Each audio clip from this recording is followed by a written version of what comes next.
Jo mums ir tendence arī sabiedrībā koncentrēties to, kas nesanāk. Tad, kad tas rodas diskomforts, tad tu esi gatavs mācīties un iet uz priekšu. Viņš apķērās man ap kaklu, jo viņiem visiem ir smagas diagnozes. Viņš teica, es taču domāju, ka es tev dzīvē vairs nekad neredzēšu, bet es tevi satiku.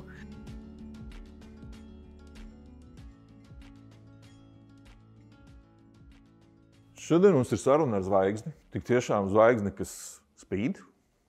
Un mēs tur mēģināsim pavērt drusku priekšsaru tam, kas notiek aiz skatuves tajā jomā, kur notiek tā politiskajā līmenī šī sistēmas veidošana un vēl kaut ko. Mēģināsim iet, bet tomēr neizlaidīsim arī tās mūsu tradicionālas tēmas par nāvi, uzrīkstēšanos, optimismu, izdegšanu un iespējams kaut ko citu. Man liels prieks, Kristīna. Mums šodien ciemos ir Kristīna Veizpala. Ļoti, es teiktu, zvaigžņota personība. Izlaižot visus tos nopietnos amatus Rūpju bērnā, sociālā darbinieku biedrībā, Sustento. Vēl Sustento bija, jā. Galvenais, uz ko es gribētu uzlikt uztvaru šobrīd, Kristīna, ir tas, ka tu mums esi tik tiešām zvaigzne, kas ir mums piekritusi mūs spīdēt šodien. Mūsu podkāstā Kritiens vai uz augšu. Un tātad tu esi speciālās balvas sociālajā jomā 2024 laureāti. Es personīgi uzskatu, tu esi pelnījusi tā kā ļoti, bet līdz ar to mans pirmais jautājums. Tu esi zvaigzne, kas krīt vai kas ceļās uz augšu? Es domāju, ka es joprojām spīdu. Tu joprojām spīdi. Kā tu sāki spīdēt šajā jomā? Šajā jomā es sāku spīdēt pirms 23 gadiem. Neticu, tu izskaties uz 25. Redz, darbs arī dod iespēju varbūt saglabāt jaunību, jo te nekad nav mums garlaicīgi. Kā lai saka, es sāku savu sociālo darba gaitas kā brīvprātīgais. Sākumā Befidži fondā, kas tagad ir fonds Kopā. Viņi strādāja Mateja draudzē. Un vēlāk attīstības lektore, pasniedzēja Arī Baltiņa teica, ka Rūpju bērnā ir vajadzīgi brīvprātīgie, un mēs ar kursu biedreni izdomājam, aiziesim pastīties, kā tur izskatās, kas tur notiek. Un tā tu skaties 25 gadus? Un tā es skatos 25 gadus, jā. Un mans ceļš sākās Rūpju bērnā. Tur es nostrādāju 4 gadus pa ceļam. Es tā kā sprīdīts, kā es smējos kolēģiem, izgāju vēl tālāk pasaulē sociālā darba meklēt laimi, bet atgriezos atpakaļ pirms 6 gadiem Rūpju bērnā. Un tāda man ir tāda sajūta, ka tas ir tā kā man otrās mājas. Un jā, es labprāt tur esmu kopā ar kolēģiem. Varbūt pasaka, kas ir Rūpju bērns 5 vārdos, jo pieļauju, ka mums ne visi, es zinu, kas ir Rūpju bērns, jā. Bet pieļauju, ka kaut vai cilvēki aiz kamerām nezinu, kas ir Rūpju bērns. Biedrība Rīgas pilsētas Rūpju bērns dibināja vecāki, kuriem ir bērni ar garīgās attīstības traucējumiem, bērni ar invaliditāti pirms 30 gadiem. Apvienojoties mammām, kuras tolaik, tad, kad beidzās speciālās izglītības apgūšana, bērni sasniedz pilngadību un vienīgā alternatīva bija institūcija. Un mammas saprata, ka nē, ka viņas gribētu, lai bērni paliek dzīvot mājās, sabiedrībā un apvienojoties izveidoja pirmo dienas aprūpes centru Latvijā, Cerība māja, kas joprojām darbojās. Tāds tas stāsts. Okay. Tu pieminēji mammas, es pieļauju, ka arī tēti kaut kur tur bija. Ja? Vai tavā, paliksim pie šīs zvaigžņotās spīdēšanas, ir arī kaut kāda loma bijusi taviem vecākiem? Es nākot uz šo interviju. Sarunu. Jā, saruna. Es domāju par to, vai ir bijis loma vai nav, jo man vecāki ir pilnīgi no citas jomas. Man tēvs ir kaskadieris un piecīņas sportists, un mamma ir Dailes teātra aktrise, bija vairāk kā 20 gadus. Un tu esi sociālais darbinieks. Bet es esmu sociālais darbinieks, jā. Un uzaugas daļēji kopā ar vecāmām vai arī teātrī. Un tad es sapratu tikai šonedēļ, es sapratu, kad skatoties visas tās izrādes, iesaistoties mēģinājumu procesā, kā cilvēki skatās uz ciešanām, ka tur ir mūžīgi cīņas starp labo ļauno, ka, manuprāt, tas ir ietekmējis manu domu, kad tā būs tā, ko tad es izvēlos, vai tā kā darīt labu vai ļaunu, un tā ir tāda apzināta izvēle, un šī profesija ir arī ļoti radoša. Interesanti. Tev ir jābūt elastīgam, tev ir jābūt ar asu prātu, tev ir jāzina, kad paklusēt, kad kaut ko pateikt, un tam ir jābūt mērķtiecīgi vadītam procesam, un tu drīksti arī kļūdīties šai profesijā, bet kopā ar klientu. Un tā arī tas ceļš ir aizvedis, un savukārt man vecāki ir... Vectēvs bija Rīgas nedzirdīgo internāta skolas direktors. Tas jau tā kā Klužus daudz tuvāk nekā kaskadieris. Cienījama profesija kaskadieris un ļoti bīstams. Tie likteņa līkloči. Jā. Kaskadierim tas ir risks, adrenalīns, bet es domāju, ka tu arī esi izjutis šajā mūsu profesijā adrenalīnu. Ja tu esi uz robežas, tu nekad nezini, kā risināsies kāds noteikts gadījums. Tu vari prognozēt risinājumu ceļus. Un kaskadieri arī, viņiem ir sava schēma, kā izpildīt triku, bet tas triks jau arī var neizdoties. Es mēģinu, es laikam pielieku savu to jēgu drusku savādāk, bet paralēlis es saprotu, jo es arī nekad nezinu. Ja es izvirzu kaut kādu mērķi kopā ar klientu, vai klients nonāks līdz tam mērķim. Tas ir tas risks, tas plāns ir lielisks, saprotams, ideāls, bet ceļa vidū kaut kas, nezinu, salūst. Dažādi apstākļi, situācijas. Tieši tas pats, kas viss ir izplānots, viss ir kā droši, bet kurā mirklī, kuras skrūvīte lūzīs, to neviens īsti nevar paredzēt. Jā. Tas ir tāds. Un vēl ir tā, ka man tēvam brālēns bija Rīgas bērnu patversmē, ar savu sievu strādāju, rīkoja arī ap 30 gadiem. Viņš dabūjis apbalvojumu. To es arī tikai gatavojoties šai intervijai uzzināju, 3 zvaigžņu ordeni par palīdzību bāreņiem starp Pirmo un Otro pasaules karu. Un veda viņus uz savām lauku mājām, uz nometnēm. Un Otrā pasaules kara laikā glāba ebreju bērnus, kas bija palikuši bez vecākiem. Tāda bagāta dzimta. Kaut kā, es domāju, tas viss ir aizvedis man līdz šai profesijai, kura, protams, mūsdienās būtiski atšķirs no tā, kā tas bija agrāk. Jā, tu tajā mirklī, kad tu saņēmi balvu, atceries, ko tu teici? Ja tas bija tāds adrenalīns. Es biju ļoti satraukta, un es jau teicu kolēģiem, ka es varu aiziet jebkura apsakošanā, kaut kur Bolderā, pa tumšo vakarā, bet stāvēt prožektoru gaismā, un tas man bija grūti. Tāpēc man bija satraukums. Es atgādināšu to, kas man likās tāds, ko es domāju, ļoti svarīgs, ka tas tavs moto bija tādas lielas laimes jau nemaz nav. Ir tādas mazas ikdienišķas laimītas. Kaut kā tā. Var iztulkot, ko priekš tevis tas nozīmē?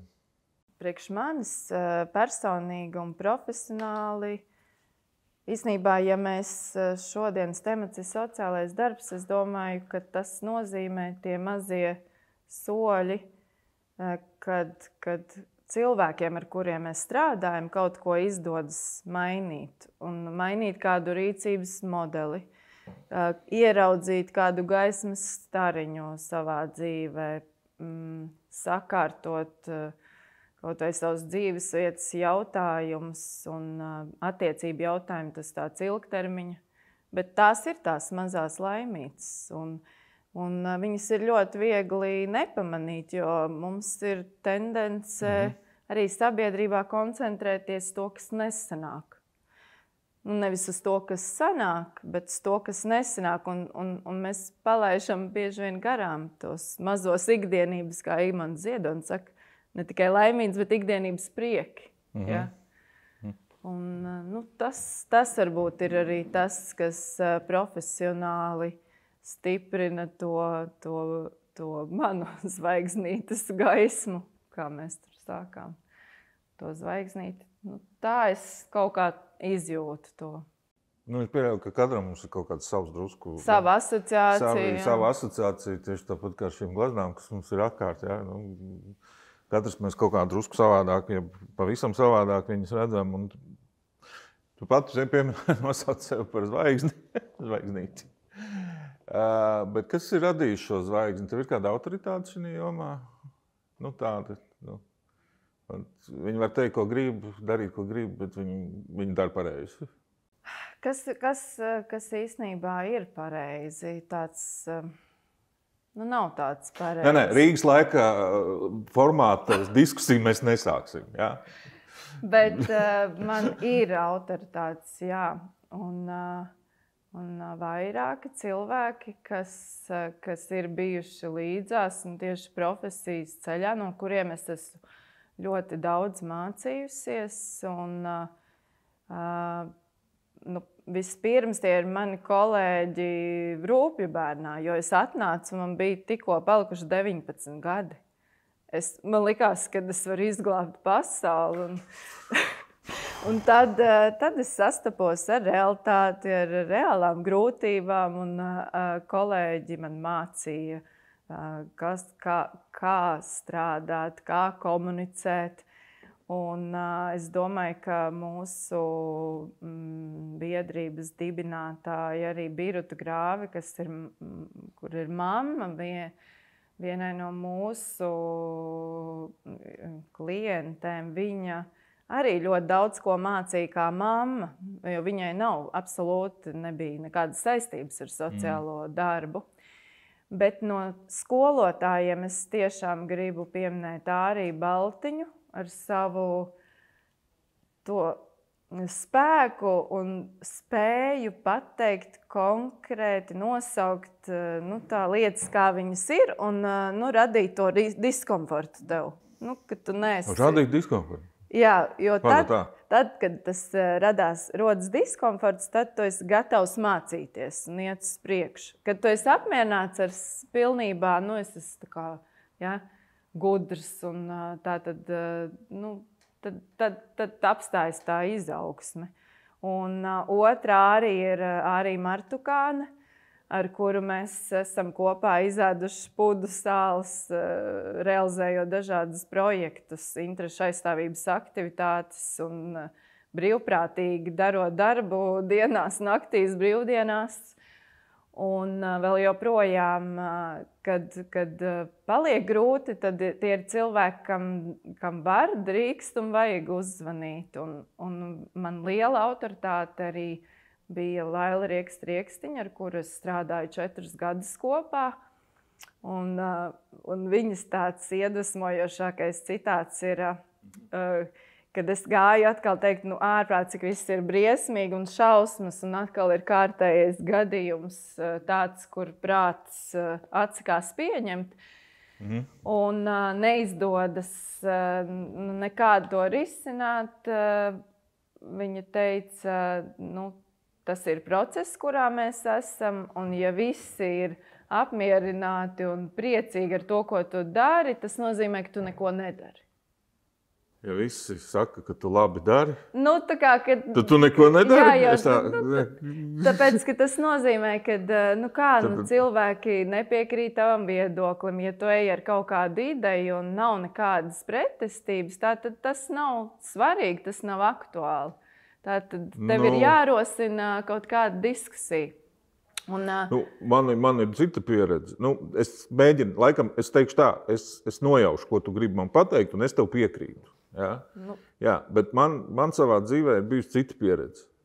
Tieši par šo tēmu, ja tu aizēri priekšlikumu, teiksim, es domāju, tu arī ļoti daudz piedalies tādā sistēmas veidošanā, un mēs ik pa mirklim pieskaramies tādai, kāda ir tā sistēma, sociālā darba sistēma šobrīd Latvijā. Jā. Tas, ka tu aizēri priekšlikumu, to visu paskatās, visu tā paskatās, lēmuma pieņēmēji.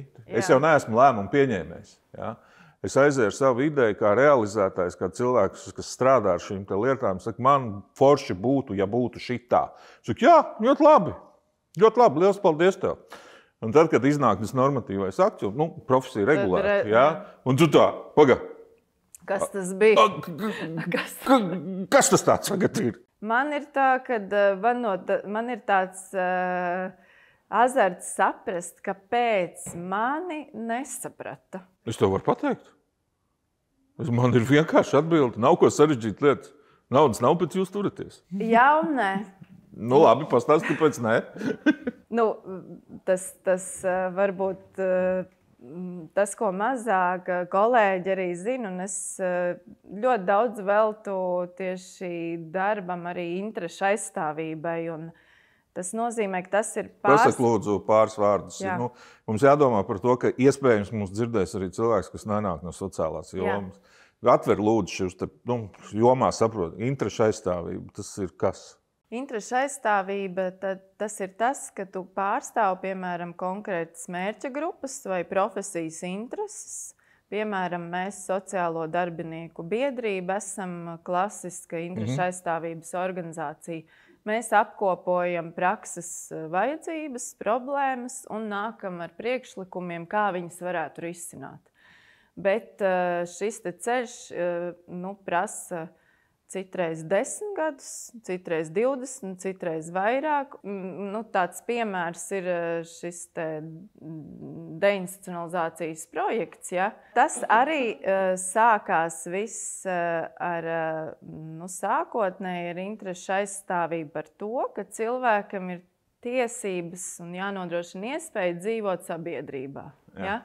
Un, piemēram, otrs virziens ir bērnam augt ģimenē, prioritāri savā ģimenē, un, ja tas nav iespējams, tad nevis lielā institūcijā, bet 9. gadā gājām un inicējām kopā.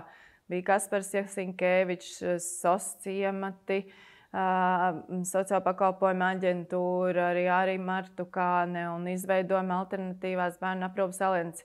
Gājām ar savu priekšlikumu, ka bērniem līdz 2 gadu vecumam nav jābūt institūcijā. Tas bija pirmais. Tad es nekad neaizmirsīšu to sanāksmi, par kuru man bija ļoti liels dusmas, ka bija tāda nesapratne pilnīga un liekas, ko tu tur stāsti kaut kādu. Un bija tāds, nevis tā kā, kad vienkārši kā tu saki, ka noklausās un varbūt, tā kā es cīņas neko nepasaku, bet smīn. Tā sejā. Un es domāju, nē.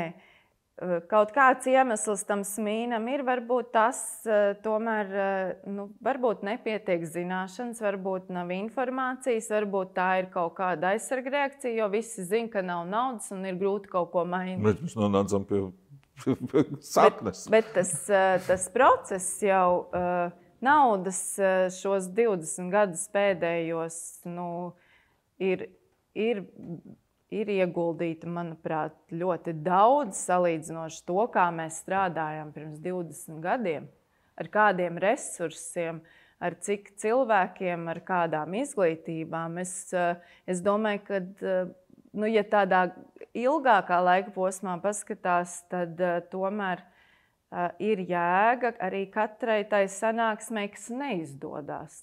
Bet tā ir mana izvēle. Man patīk tas interešu aizstāvēt. Tāpēc es arī esmu biedrībā sociāla darbinieku. Ja man tas nepatiktu un es neredzētu tam jēgu, tad es nebūtu. Un es nesēdētu arī sarunā ar tevi šodien. Jo ikdienā man tiešām arī pietiek tas ikdienas rutīnas darbs, un man ļoti tas patīk, bet man vienmēr ir, ja es ieraugu kaut kādu mazu pavadienu, pie kā var strādāt, un arī ne tikai pārstāvēt intereses, bet arī izglītot, es to daru, ja man ir spēks tajā brīdī. Protams, ir arī bijis, kad es biedrībā, tā kā mums tas ir brīvprātīgais darbs, visiem pasaka, nē, es diemžēl nevarēšu, man ir projekts vai kāda cita aktuāls gadījums, ko risināt, un tad es neju un netērēju laiku sanāksmēs. Bet, ja tu sagatavojies, ja tev ir argumenti, tu ej atkal, tev neielaiž pa durvīm, ej pa logu, kā saka, ej apkārt, mēs esam gājuši ar Sosbērnu cievatiem un arī Martukāni pie Saimas ar akciju Lācītis. Neesi dzirdējis? Viņi bija sen? Sen, 13. gadā mums bija tāds aicinājums. Mēs uztaisījām lācīšus no filca un uzrakstījām, balsojot par 14. gada budžetu, atceries par mani, piemēram, Anna. Bērnu nams 3 gadi. Un tad mēs katram deputātam pirms ieiešanas Saimā devām to lācīt, un tur bija sagatavots jau priekšlikumi vairāki par atbalstu ārpus ģimenes aprūpes. Toreiz nebija atbalsta centri, tas bija mūsu sapnis, ka būs audžu ģimenēm, aizbildņiem, adoptētājiem atbalsta centri. Ir pagājuši,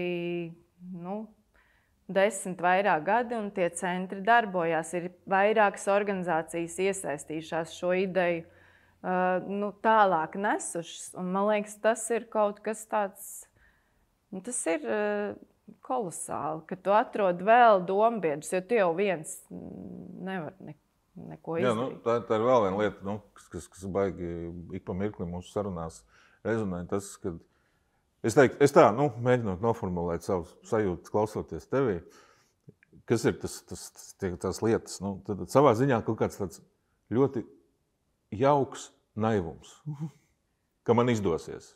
Ja? Tā. Es tā to noformulēju. Tas nav naivums tāds, ka tev izmanto. Ja? Tas ir tāds labs naivums, ticība, ja? Ka var mainīt. Un otra lieta, ka tu esi kopā, ka tu neesi viens šajā te pasākumā. Un līdz ar to arī, mēs kaut kā šobrīd esam pārslēgušies un varbūt drusku arī paliekam pie tā, ka tā nosacīt makro līmeņa sociālais darbs, par ko vispār ļoti maz runā. Ja? Mums vispiem ir labāk redzams tas mikro līmenis, kur ir sociālais darbinieks, kur ir cilvēks, kuram ir kaut kādas grūtības, un tad kaut kas tiek jo viss šī likumdošanas iniciatīvas, viss šie priekšlikumi, viss šīs tikšanās ar lēmumu pieņēmējiem, virzītājiem ir makro līmeņa sociālais darbs. Ne? Tā var teikt? Jā, bet tas ir makro līmeņa darbs, bet manā gadījumā es to daru, tāpēc, ka es mikro līmenī saskaros ar kaut kādām smagiem gadījumiem, grūtībām, kur es redzu, ka kaut kas iebuksē, es nevaru palīdzēt klientam, kamēr nemainās kaut kas sistēmā. Ja? Ļoti izaicinoši tu tikko pateici. Man personiski. Drusku paliksim pie šī. Padiskutēsim kā tādi 2 profesionāļi. Viens jau tā kā nosacīti bijušais, un viens tā kā eksistējušais. Tad, kad es biju sociālajā jomā tieši, tā kā no matu galiem līdz papēžiem, man bija tāds, cauklis. Sociālais dienests var visu, ja grib. Un es tam svēti ticu vēl aizvien. Kāpēc es to saku? Jo manā priekšstatā, tā vīzija ir tāda, ka man vispār neko vairs nevajag no valsts līmeņa. Ja es gribu, vienīgais mans ierobežojums ir 2 ierobežojumi. Viens ir sociālā darbinieka fantāzija, par ko tu sāki. Otra lieta, protams, man bija tā laime strādāt tādā dienestā, kur budžets nav jautājums. Es saprotu, ka pašvaldības ir dažādas, un tik tiešām tā attieksme ir dažāda. Man laimējās. Bet, ja mēs pieejam pie tādiem ideāliem apstākļiem, ir iestāde, ir autonoma iestāde, ir budžets, pēc kam man vajag kaut ko vēl? Es šī cilvēka problēmu varu atrisināt patstāvīgi. Var un nevar.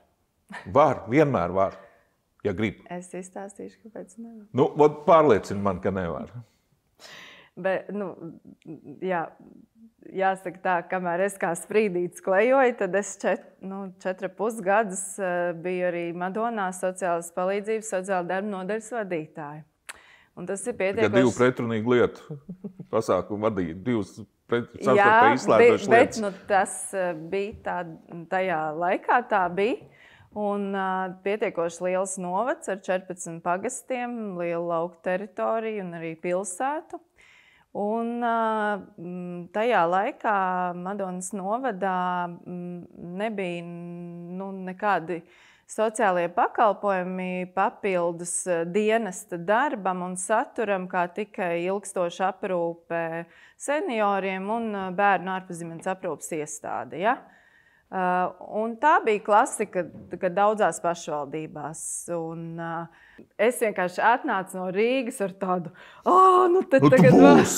Tūlīt būs. Bet, tā kā... Cik dienās aplauzes? Pirmajā. Yes. Pirmajā. Un tad man vadītājs tajā laikā bija Gundars Riekstiņš un kolēģi Ilza Fārnest, kas tagad ir dienestu vadītāji. Un, kaut kā, tā kā labi, es tā kā, nesagāja. Labi, sāksim, tad pastīsimies, tad kur mēs esam, varbūt, ka mēs kaut ko mazliet varam. Jo es pilnīgi piekrītu tev par to, ka pašvaldības dienests, sociālajā palīdzība saskaņā pašvaldību likuma ir autonoma pašvaldības funkcija. Līdz ar to tas ir pašvaldības jautājums, cik daudz un kā tiek veltīti līdzekļi.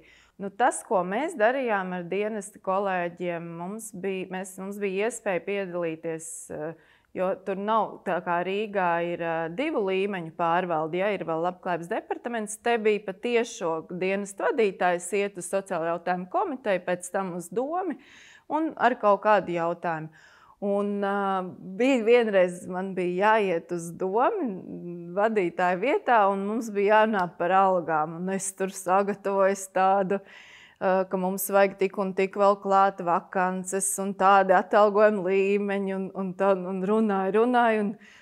Un tad viens no deputātiem saka, tad, kad jūs aizvāksiet tos bezpajumtniekus no Rībī, un viņi vairs netraucēs, tad es redzēšu kaut kādu reālu tur, jūs kaut ko darat, ja? Un es teicu, un es nezināju vispār, pēkšņi man bija tāds melnais caurums, es saku, nē, viņi ir, bija un būs. Un tad es neatceros, ko es vēl teicu, bet nākamā gadā mums lēnā garā izdevās kaut kā to sistēmu brucināt un atkal papildināt resursu dienestam. Un pateicoties kolēģu ieguldījumam, un arī, kad mēs izskaidrojam un stāstam deputātiem, kāds ir ieguvums tam, ka mēs katrs varam nokļūt situācijā, kurā mums ir jāiet uz dienestu. Tā nav tāda cilvēka, kurš pilnīgi ir pasargāts. Jā.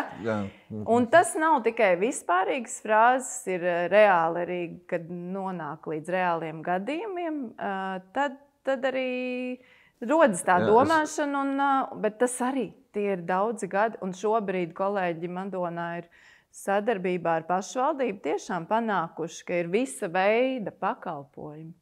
Un tās izmaksas ir augušas, bet tomēr tas ir noturējis gan cilvēks pašvaldībā, gan arī rada darba vietas, par ko es arī parasti ir pat tāds ieraksts, kaut kāda konferences, kur mēs runājam par bērnu ģimenes atbalsta politiku Latvijā tur kaut kādā 12. gadā un runājam par demogrāfiju. Ja?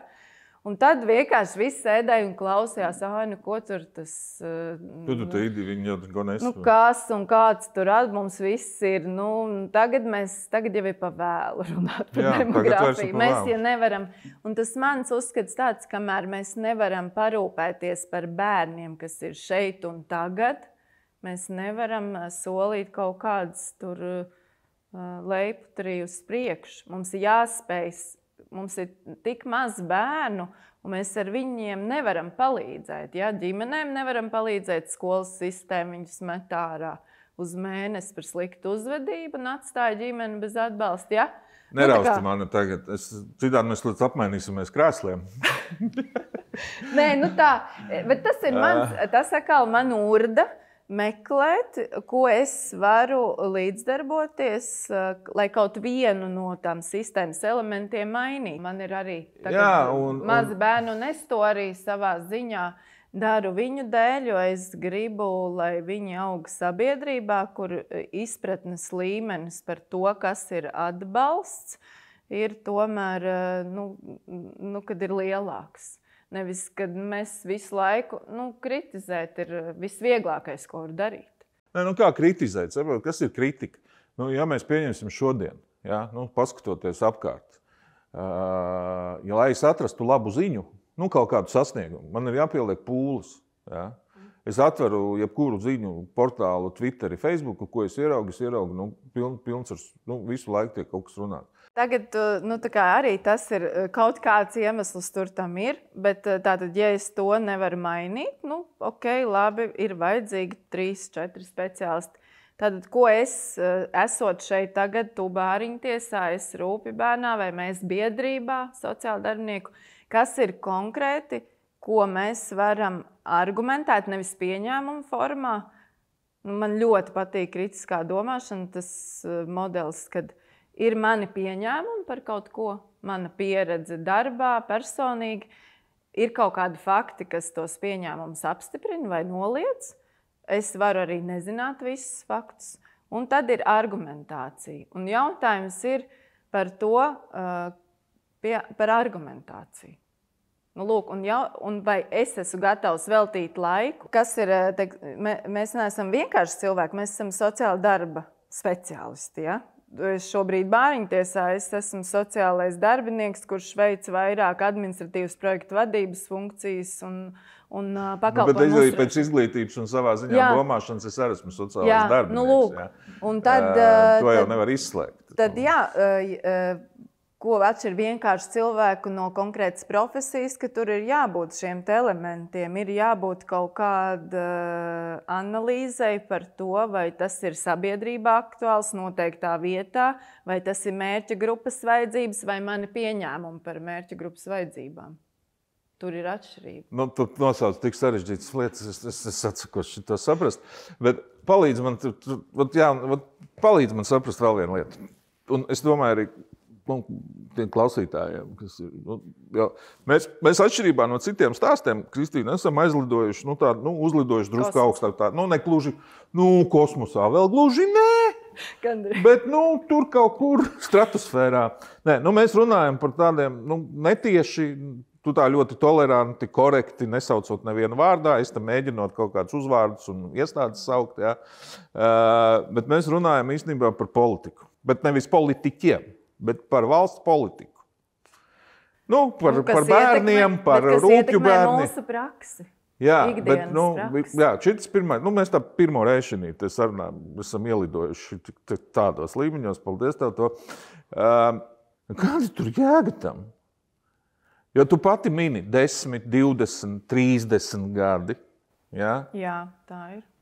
Kas ir ne tā? Bet es domāju, ka nav tā, ka mums Latvijā diezgan tomēr ātri ir izcinās dažādi jautājumi. Ja mēs skatāmies Eiropas un pasaules kontekstā. Nevajag man skatīties pasaulē. Es dzīvoju Latvijā. Labi, Piedod. bet tātad piemērs, kā ietekmē, ja mēs, piemēram, ir organizācija European Disability Forums, un tajā es braucu, piemēram, kopā ar vienu no mūsu klientiem, un mēs noskaidrojam, kas ir tās aktualitātes un kas ir problēmas Eiropas līmenī. Pēc tam es saprotu, vai mēs, piemēram, kādu no problēmu risinājumu veidiem varam kā priekšlikumu virzīt Latvijā. Un manā tādā ikdienā tu prasīji sākumā, kas ir tās mazās laimītes. Katrs cilvēks, kuram nav jādzīvo institūcijā, kur ir viens aprūpētājs uz stāvu, tā ir tā mazā uzvara.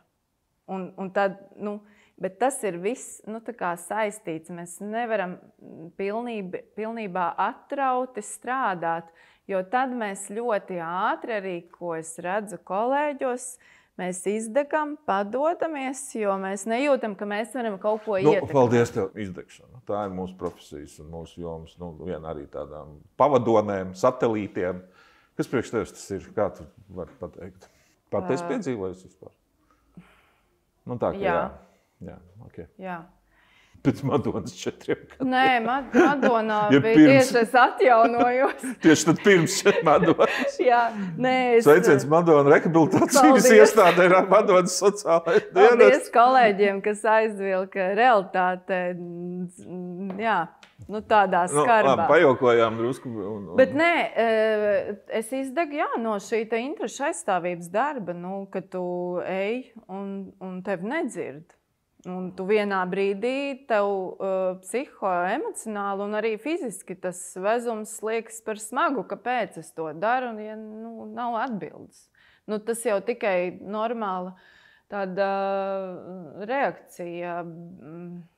Bet par izdegšanu ir tā, ka man liekas, ka mēs esam, ja drīkst tā teikt, un es ceru, ka klausītāji neapvainosies. Man liekas, tu drīkst teikt visu, mēs, ja kas, uzliksim arī filtri. Jā. Nē, kad mēs esam tā novazājuši to vārdu, kad man jau liekas, ka viss, kas kaut kas nesanāk vai man ir grūti, tas jau ir izdegšana.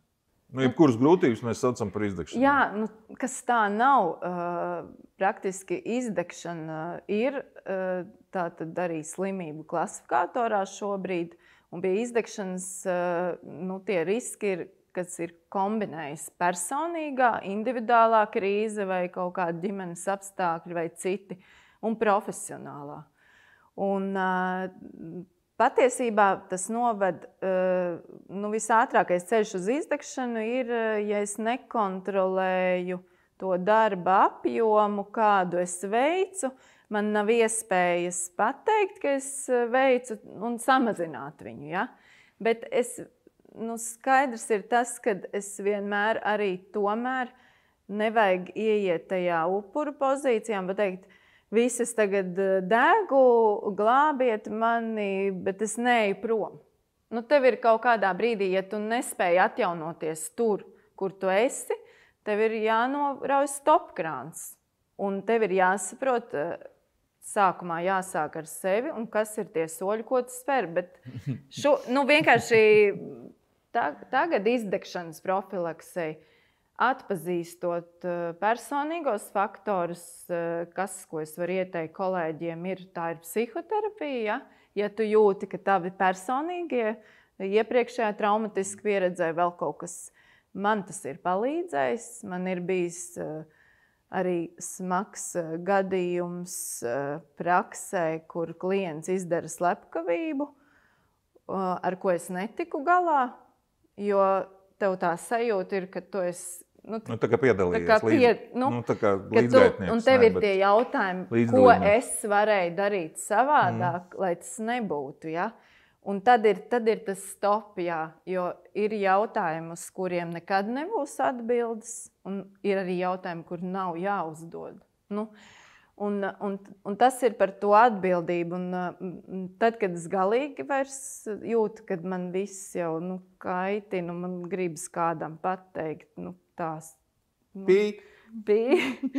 Tad man ļoti patīk filozofijas grāmatas un dažādas populāras zinātnes. Tagad es lasu grāmatu, piemēram, Viss ir draņķīgi, grāmata par cerību. Ja? Tur tāds Mensons, bet latviski ir iztulkot manā stilā, kāds saka, ļoti solīdi, bet live a life not giving a jā. Nu, tā kā vienkārši, kad tev nav pa visu jābūt informētam, jāuztraucās. Nu, un tad es uzdūros uz Kantu. Tur bija atsauce uz Kantu. Jā, tas ir labi, ka ne uz Nīču. Nīča arī forši. Man patīk. Kurš no viņiem krutāks? Jā, bet Kants saka, ka man ļoti patīk tas teikums, kad sāpes dzīvē ir neizbēgamas, bet ciešanas ir mana atbildība. Tā, kā tava ģimene sadzīvo ar šito?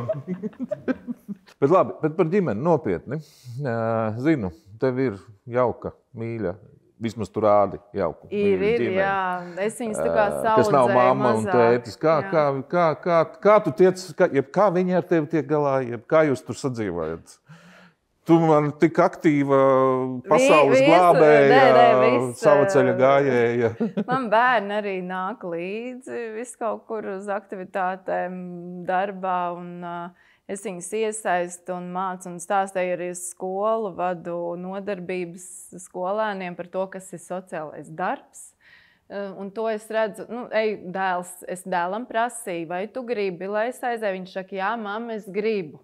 Jo viņam arī gribējās saprast, ko tad es īsti tur daru, kad es aizēju. Viņš jau redzējis ir, bet vīrs būs varbūt dusīgs. Viņš uzskata, ka man ir dārgs hobijs. Ja? Sociāls darbs, tas ir dārgs hobijs. Bet viņš tā cieņpilni man arī jau gandrīz 20. gadu atbalsta. Viņš ļoti... es teikšu, ka viņš ciena to, ko es daru, respektē, un šad tad viņš man saka, zini, ko, tev te ir, stop, jā. Tā kā dažreiz, jā, dažreiz. Dažreiz bez panis. Tu esi brīnumaini, tev vienmēr ir jā un nē. Vispār, ja tā pavisam nopietni, tik tiešām, es domāju, ka ir ļoti, es domāju, ka tādi vīri, kā tavējais, ir arī pelnījuši pieminekli dzīves laikā. Kas ir tie stereotipi, kurus tu vari nosaukt, ko domā par sociālo darbu, ko sabiedrībā vēl zina tāds riktīga stigma? Tas, ko es sevi esmu izjutusi tāds, kad mēs, es nezinu, mēs esam pabalstu devēji, ja tur kaut kā tur strādājam ar alkoholiķiem, ja tur... Strādājam ar? Diemžēl. Jā, par laimi. Mums... Kāds kaut ko dara ar viņiem? Jā, un kas, bet nē, mums ir jāmaina tā attieksme, jo cik nav tādas ģimenes, ar kurām mēs nestrādājam, bet kuri ir cilvēki, kuri ir atkarīgi un kuriem vajag palīdzību, tāpēc, un kuri slēp to un nesaņem to palīdzību. Tāpēc par to man ir bijuši dusmas, kad uztver mūs, arī kādreiz ir politiķiem tādi kaut kādi, jūs jau tikai tērējat to budžetu, kad nekādas jēgas nav, tā kā lieta tukšā akā. Ja? Tas, Bet tikai neskapēc vietējās pašvaldībās un mērogos pabalstus palielina un palielina. Jā, un tas ir arī tas, kur varbūt es esmu bijis pietiekoši strikta savos izteikumos. Tu māki būt tāda? Ja vajag, jā. Bet vienkārši, kad ir tiešām kad ir vajadzīga materiālā palīdzība, bet jo vairāk mēs ieguldam darbā ar cilvēku, jo mazāk viņam ir vajadzīga tā materiālā palīdzība. Tu domā, kā cilvēks, kurš ir izglītība un ar pieredzi. Politiķis domā savādāk. Es zinu, bet nekas. Tāpēc tu tiksi arī līdz tam, līdz viņam. Tāpēc man ir jāturpina rušināt to. Tu jau nevar uzreiz uzvelt to lielo akmeni tai kalnā. Zini kā, tas visu laiku krīt atpakaļ. Labi, tradicionālais jautājums. Mūžīgais. Jā. Par mūžību. Par dzīvi un nāvi. Ko tu novēli sociālajam darbam, pirms viņš izbeigsies? Tā. Šito vajag nocirst saknē. to, ka viņš izbeigsies. Jo kamēr pastāvēs cilvēkiem vajadzēs vienam otru. Es tev strikti iebildīšu. Tu pati pieminēji demografisko situāciju Latvijā. Jā, mēs varam izbeigties. Un sociālais darbs izveiksies ar cilvēku, kurš pēdējais būs Latvijā. Kurš pēdējais lidostā izslēgs gaisu, kā agrāk bija. Visdrīzāk tas nebūs sociālais darbinieks. Jā. Bet viss ir realitāte. Tev ir realitāte. Nē, tā tad nāve ir neatņemama dzīves sastāvdaļa. Tas neko mums nepalīdz, ja mēs koncentrēsimies to, ka tas izbeigsies. Nē. Tā. Sevi. 1, 2, 3, 4. Tā kā punkts 1, punkts 2. Godmanis bija punkts 1. Man patīk šis stāsts. Punkts 3. Vienkārši es domāju, ka cilvēks tiešām ir sociāla būtne un viņam vajag otru līdzās. Ja viņam pašam ir grūti nest kaut ko, sadalot ir vieglāk. Un 4. es redzēju, kad ir tāds jautājums par sociālo darbu nākotni, un es iemetu ChatGPT, kas tur ir rakstīts. Mums ir jāiet, Ervīna, mums ir jāiet līdz laikam un jāsadraudzējas ar mākslīgo intelektu, jo tas mums palīdzēs mazināt birokrātiju un veiks efektīvāku datu analīzi. Visas tās problēmas, ko tu minēji, ka visur vajag pētījumus un pamatojumu. Otrs ir, ka mēs dzīvosim multikulturālā sabiedrībā. Mums ir jābūt atvērtākiem nekā līdz šim. Un 3, par ko es vispār neiedomājos, ko mākslīgais intelekts aktualizēja, ir klimata pārmaiņas un sociālais darbs klimata pārmaiņu kontekstā. Viņš ir nopirkts. Viņam ir samaksāts par šo. Es tikai izlasīju. Pagaidām vēl nevaru teikt, vai es tam piekrītu vai nē. Gan par multikulturālismu, gan par klimatu viņš ir nopirkts. Lūk, un šajā te pabeidzot, mēs ar kolēģiem pirms 2 gadiem no Ukrainas palīdzējām evakuēt 142 cilvēkus no Bahmutas psihoneiroloģiskā pansionāta. Un es nesen vienā pasākumā, viņi ir tagad pa valsts sociālās aprūpes centru filiālēm, un vienā no pasākumiem es satiku vienu no vīriešiem, ko mēs atvedām, un viņš apķērās man ap kaklu, jo viņiem visiem ir smagas diagnozes. Viņš teica, es taču domāju, ka es tev dzīvē vairs nekad neredzēšu, bet es tevi satiku. Paldies tev! Man liekas, ka tā jēga ir darīt šeit tagad, un vienmēr būs nāve, vienmēr būs sliktais scenārijs, bet spēt uzņemties atbildību šeit tagad. Un tad arī nāk tās atbildes. Nezinu par tām klimata pārmaiņām, tad redzēsim. Tā. Tu esi nelabojama optimisti. Paldies. Paldies tev par šo sarunu. Es domāju, ka tas, ko mēs šodien paņēmām arī, ir tas, pirmkārt, savs nelabojamais optimists. Tas skanēja cauri visam. Un es abrīnoju šādus cilvēkus. Tā ir ticība. Es to saucu par ticību. Bet man liekas, ka mēs ieskatījāmies arī tādā sadaļiņā, par kuru ikdienā sociālajie darbinieki nedomā. Un tā ir tā augstākā līmeņa lēmumu pieņemšana, sistēmas veidošana, kur mēs redzam, ka ir tas pacietīgi rokot, kā bija tas teiciens, pacietīgi rokot ar adatvaru izrakt. Jā. Tas man vienalga ir, mani tas tracina, kad vajag 20 gadus, lai pierādītu elementāras lietas. Panākt. Bet paldies tev, ka tu to dari. Paldies par šo sarunu. Un tik tiešām, ka ļāvi ieskatīties arī, tai, ko parasti neredz. Pavērt to aizskariņu, cik tas ir sarežģīti, bet arī tai pašā laikā, cik tas ir svarīgi, lai to darītu. Paldies tev. Paldies par sarunu un sveicienu visiem. Un no tevis es gaidu, ka tu man uzaicināsi uz savu raidījumu par filozofiskiem jautājumiem. Par ciešanām, par nāvi, par Kantu, par Nīči. Man patīk.